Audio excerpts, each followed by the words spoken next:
Having a few technical difficulties. Give me a second, guys. 102.7 Kiss FM.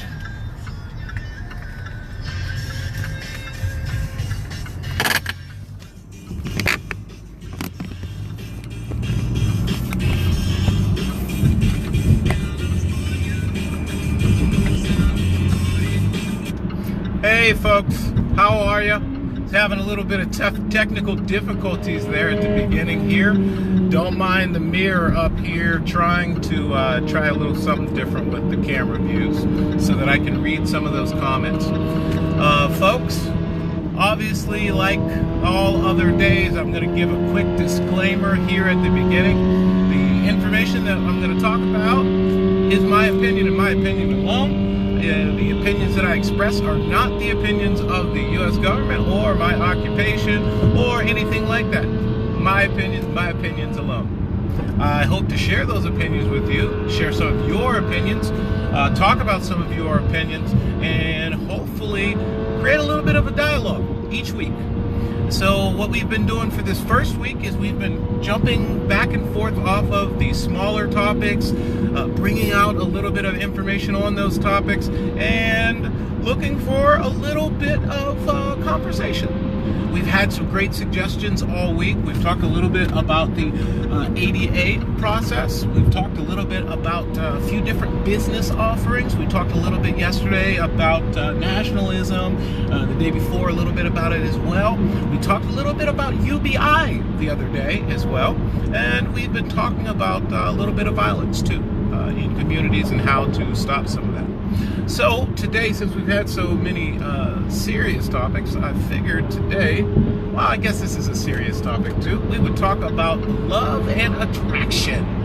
I also wanted to talk a little bit about public apologies. And I guess the two could kind of be linked to each other, depending on what you're publicly apologizing for. Could be something that has happened in your personal life.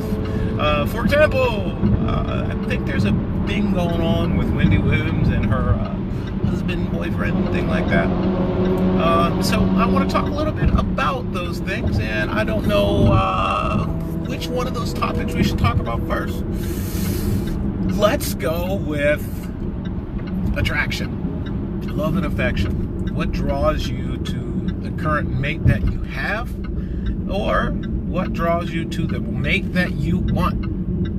I bring up this topic because one of the things that I wanted to talk a little bit about was dating outside of your race. And the reason I bring that up, of course, is because my wife is Japanese and my children are mixed race. So it's a little less on the thing that attracted you to your mate that brought this topic to my mind, and more of the questions that I get when people ask me if my kids face any difficulty growing up as mixed race children. And so it leads me to the question that I have. Hey Dan, hey Nate, and Carolyn, how are you? Good to see you guys. So it brings me to that question that I have, of course, which is, what attracts you to your mate? And do you think that the attraction that you have for your mate outweighs any of the difficulties you and your mate may face growing up in this world, living in this world, having a relationship in this world? Or could that relationship also affect your children who are out there? Hey Brad, how are you? Good to see you, brother. So let's just jump right into that topic. So anybody out there, are you dating someone outside of your race? And if you have dated someone outside of your race, did you switch back, or have you gone back for seconds? So my personal experience, of course, is, again, my wife is Japanese. I've dated African American women. I've dated Caucasian women. I've dated the rainbow. And generally, I would say that when I'm looking for a mate, it's simply that person that makes me feel good. The person that understands you, connects with you. But when I was younger, I don't think that I had put that much thought into it. It was more of just who's attracted to me, who am I attracted to? Now, as I know, as we all get a little bit older, we start adding some other things in there that we want in a prospective mate. A lot of that usually deals with being financially stable. Of course, mutual attraction is in there. But sometimes, and especially in this new world, with so many people open to dating outside of their race, or dating someone who may have a different religious view or some large-scale difference, there's a lot of people who say, this is 2019, nobody cares about that anymore. But in the same light, there's a lot of people who seem to. So I'm always wondering if it's something that has changed over time. Is it just the rules of attraction? Is there a societal measure that says you can't do this or you can do this? Has something changed in the society that allows us to be comfortable in meeting different people? Now, and of course, does that change if you're in a different place? As you all may know, I'm out here in California, and the social rules and ideology that's, I guess would say, rampant out here is a bit more on the liberal or the left. And so there's a lot of things that I would assume that in the middle of America, and maybe even in the South, might not be as acceptable. But, of course, that brings up that question of, are we placing certain values on certain areas and not letting those areas adapt or change as times change? Are we stuck in a time vortex in the middle of the country where, of course, the common narrative is that the middle of the country is a bit stuck and backwards in their ways, and the left and right coast are progressive or moving forward and leading the country? If you live in the middle of the country, do you agree with that assessment? Is it something about where you live that also dictates who you can and will date? Or is it all personal preference? I know when I was growing up, my mom didn't push too far in one way or the other in who to date or place any kind of real constraints on any of those things. And I'm not sure if you guys have felt any of those constraints in your own personal lives on dating who you've wanted to, or falling in love with somebody, or simply just getting together with somebody that you may eventually fall in love with. Have you ever had somebody who was in the friend zone and your parents or your colleagues or your friends just kind of pushed back on it or didn't accept it? If that has happened to you, feel free to write down there in the comment box and we'll talk a little bit more about that. So let's jump on to that other topic of public apologies.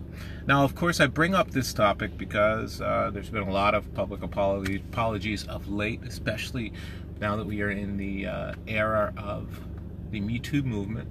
But most recently, of course, there was the Jussie Smollett issue, and it's garnered a lot of attention out there in the media and, of course, at the Image Awards. And people have an idea on each side. My question is, I was listening to a talk show pundit, and one of them said, I won't mention who, but one of them said that one of the things that will allow you to survive if you've been accused of something in the past is to not make a public apology over whatever it is that you've done. I would give you an example of, for example, Tucker Carlson has been accused of saying and doing some egregious things that were in racial terms. he refuses to give a public apology, and he hasn't been removed or deplatformed or anything like that. So it appears that that may be something that would help. Versus, we could give another example of, for example, Louis C.K. He made a pretty strong public apology, accepted all of the things that went along with that public apology. And for a lot of people who look at the situation, they say, well, it seems like although the act of masturbating in front of other people may not turn most people on, it does appear that in a lot of the instances he asked permission. And in some of and of course I know people are going to say, but it's about the power dynamic. And in a lot of the situations surrounding that one, there was no power dynamic. Now, of course, you do have to bring in the fact that he was a senior comedian, and others may have admiration and other items for him, and he may be able to have some kind of poor influence. But in a lot of the cases, it wasn't that way. So, is it the crime or the issue that allows one to make a public apology and then, of course, be absolved and welcome back into the public light? Or should anyone who is accused of something simply be quiet long enough until it goes away? Of course, this is also relevant to Joe Biden running for president. He's had a lot of allegations of being so creepy. So, that has really kind of turned some people off, and people are coming out of the woodwork now. There's 2 people so far, and who have said that, he has made them feel a little bit, creeped out because of his closeness. And that'll bring up another topic of public displays of affection. We'll talk about that too. But it kind of seems like it may not have been in his best interest to try to get ahead of this and start talking about the issue prior to these folks coming out and talking about how he has made them feel uncomfortable. And it doesn't seem like it has worked in the way that he wants. Hey, Miss Bryant. So, it becomes one of these things where it seems like the movement was started and had some great gains, and the Me Too movement has also kind of shined the light on a lot of the terrible things that are happening in Hollywood, but not just Hollywood, things that were happening all over the place that most people kind of felt was happening, but didn't have a lot of people speaking up and talking about it. So when we have folks now talking about these issues and feeling that they have the ability and the right to bring these things up and to have people held accountable for it, do you think that perhaps the momentum has swayed too far into one area or too far one way? This is the same argument that's been put forward with a lot of people who feel like the country is changing in ways that they did not expect, and that there's too much of a social justice warrior mentality out there, or too much leftism. What do you think? Do you think that opposing things that should have been opposed, opposing things that rightfully have a place to be opposed, do you think that opposing them now in this era is appropriate? Or do you think that perhaps the movement has moved too far to the left or too far to the right?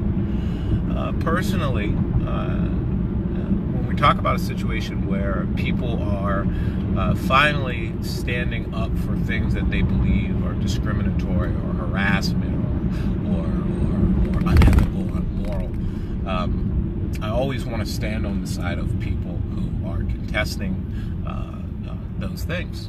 But in the same light, there is something to be said about outrage over anything that happens in all sense of things without tangible solutions or something to replace the system that whatever it is was encompassing whatever it is that allowed whatever behavior to happen without tearing down the entire system. So sometimes it can be pretty tough. Now I've got a question from Dan, and Dan said, the question is, how do all the races feel about dating or marrying outside their race? I think a lot of old school mentality of older family members puts pressure on not accepting other races. I think I would definitely agree with you, Dan. I think that the familial influence is extremely strong. We all love our moms and dads. We all learn lots of lessons from our moms and dads or whoever is raising you. And of course, their opinion is going to matter to you. Obviously, most people are looking out for you from what they have learned from their past or what they have been taught or the things that they have experienced. And I know in most cases, people are offering that kind of advice out of a sense of love. But when does the sense of love and safety and protection for a family member, when does that protection and love and safety end and your own personal ideas, thoughts, wants, and needs, when do they supersede those of your family? And if they do supersede those of your family, is it okay for that family then to disown you for not meeting the standards that they have put in place? Now, I know that there's not a lot of people who are hearing about. We're not seeing a lot of Maury or any of those old shows that were out on the boob tube from the past that had people being disowned by their family and all kind of whatnot.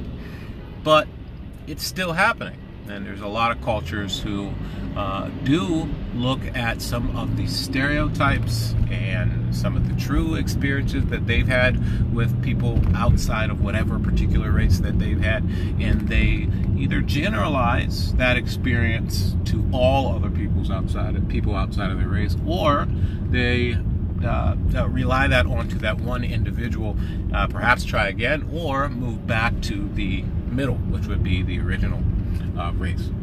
Has anyone out there had a really good experience dating someone that was extremely different from yourself or outside of your race? Anybody out there? Has anyone out there ever been disowned by their family members for dating outside of their race?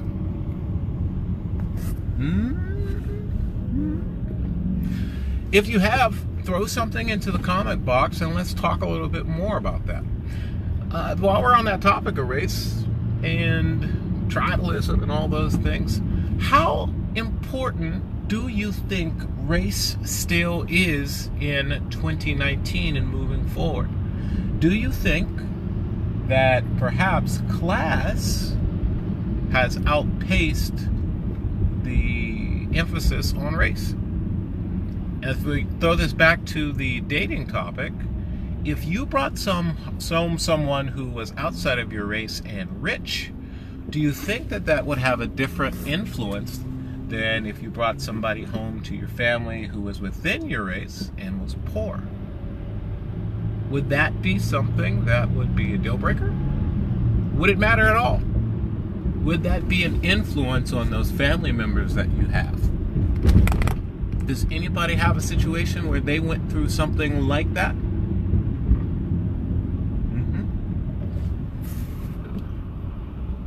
Does anybody want to jump in and be brought onto camera to have a little bit of conversation about it? Let me know. Just send me a wave. I will throw you on here and we can talk a little bit more about what has happened to you. Any takers? Takers. Let me know if there's any takers. we'll add you into the conversation, and we'll talk more directly about a specific situation. Because remember, guys, that's what we're here for. We're here to talk about specifics, share a little bit of my life, share a little bit of your life. So, do we have a taker? Is anyone brave enough to talk a little bit about personal issues that have happened to you? If not, we will try again next week to get some people to join in. And of course, next week we may also be trying to have some call-ins. I've got some wonderful friends, colleagues, and associates that have great public speaking voices that would love to share a little bit of information. And I'd love to talk a little bit more with those people about some topics that you love. So don't forget to put some more comments down there about what you'd like to talk about in the future. And again, we have one more show for tomorrow, our Friday show. If you have some suggestions about the topic of the day, let's talk about those things that are on your mind. I got a good hour each day driving home, and I'd love to run my mouth while talking to you about the things that you care about. All right? So as you go out through your day, and if you aren't watching live, think about something that we can talk about. It could be things from childhood. It could be experiences that you and I have had together, experiences that you have had, things that are happening with work. You can unload all that extra work right here, right after you've left work and I've left work, and we can talk about your issues so that it can be entertaining for all the other people who happen to see the broadcast. All right? And of course, folks, I would love some suggestions on content and other things that we can do. My plan is, of course, is once we get a more structured show, is to start posting this to YouTube as well, and to keep it going each day, talking to you guys and then posting it. All right? So if there isn't another topic, I'm going to go ahead and jump back onto that topic of these public apologies. And a little bit of politics in there too. So obviously the biggest, if you're going towards elections and politics, if that's something that you watch and enjoy like myself, the 2020 elections obviously are those things, is the thing that is on many people's minds. And we were talking about public apologies and generally taking account for things that have happened in the past now. Now, if anybody who knows me, who is watching on this, knows that I have had quite a interesting childhood. I've done some things I am definitely not proud of, and I've definitely done some other things that I am proud of. Some things that I'd love to tell people about. But those things that you and I and everyone has that is hiding in the dark could come back to bite any of us in the booty. So, what do you think?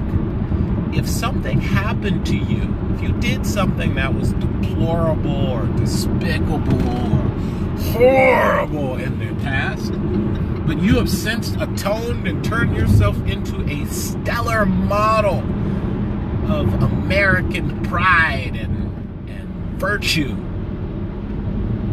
do you think it's fair for people to judge you on those past transgressions, past issues, past mistakes, past missteps? Do you think it's okay for people to judge you on those things without taking into consideration who you are now? Because on the surface of it, when you say it that way, most of us are like, no, of course, we forgive. Let's make sure that we give this person another chance. But then when you sprinkle something in like, oh, let's say that somebody made some very, very, very, very bad remarks about your personal religion, does that change it because it's something that's personal to you? Would you still be offended? Or could you look past that transgression and look to the positive things that this person has done. Let's say that this person hasn't done much that's positive, but hasn't conducted or engaged in the behavior that's in question in years and years and years. Does that absolve that person of that social debt that they owe? And, of course, is there a social debt? It seems like when there are things that happen, especially if we can use the Jussie Smollett case as an example, it seems like the society and greater public expects retribution or an answer or punishment for what we have all deemed as a pretty big social lie. Do we have the right to condemn others, especially in a social media-driven world where most of us have probably had something, no doubt we've had something that is at the same level as many of the people who are out there making public apologies, if not more. Do we have that right to demand other people, simply because they are stars or in the public light, to be held to a higher standard than we hold ourselves to? That's that question that we all have to ask. And of course, should we hold people accountable for what they do out in the public? Since we are in a social media driven world, does those things that you use, do those actions that you put forward through your influence or through your stardom or through your star power, when people act because of the things that you've done, because you've used your platform, or you are an example for someone, does that make you a role model? Because there's a long time where a lot of people would say, I am not your role model. There was a lot of really cool Nike commercials that went along with it and some other things out there. And people are trying to push back to saying that your parents are the folks that you should be using as your influence, as your models. But as we all know, when you're growing up, not very many people think their parents are cool, and nobody is, you might love and respect your parents, but they're not quite the person you're looking for your stylistic cues or your guidance on how to navigate social situations. So a lot of us fall back onto, hey, Brandy, a lot of us fall back into idolizing people that we either see ourselves as or who we want to be. So when these stars and great athletes and other folks are performing for us and making us fall in love with their talent and skill, does that then mean that these folks have a responsibility to us because we have put so much faith and effort into supporting their careers, making them rich, of course? And of course, we in turn get the entertainment or whatever it is that we are getting from these folks. But does that give them a standard that they have to uphold? Are they automatically role models by virtue of that public social offering that they have for us? I'm not sure. You tell me. What do you think? Is there another topic that you guys think we should bring up before we call this to an end? Anybody? I'm going to take a look at those comments, see if there's anything else there. Does anybody want to jump on? Dan, you want to jump in? Mr. Eichler, let me know if you want to jump in. Let's talk a little bit about military and that transition that you're having. Let me know. Any other military members out there? All right. Well, folks, it looks like we have come to the area where this broadcast usually starts breaking out because we've got a lot of bridges coming up. And I unfortunately don't get a lot of reception under these things. So, folks, I want you to remember to put some comments into the box down there. Tell other people about the show. let's start talking about a few of the different things that we can have conversations about during the show. And eventually when we start putting this up on YouTube, of course it's going to look more like what you see out on YouTube, complete with some graphics and some background stuff and some other items. But of course those things are all for the future. For now, think about some comments, think about some topics, and if anybody wants to be interviewed on air, please, please, please let me know, and we will try to facilitate it. Again, folks, thank you for watching today, and I love you. Yes, all of you.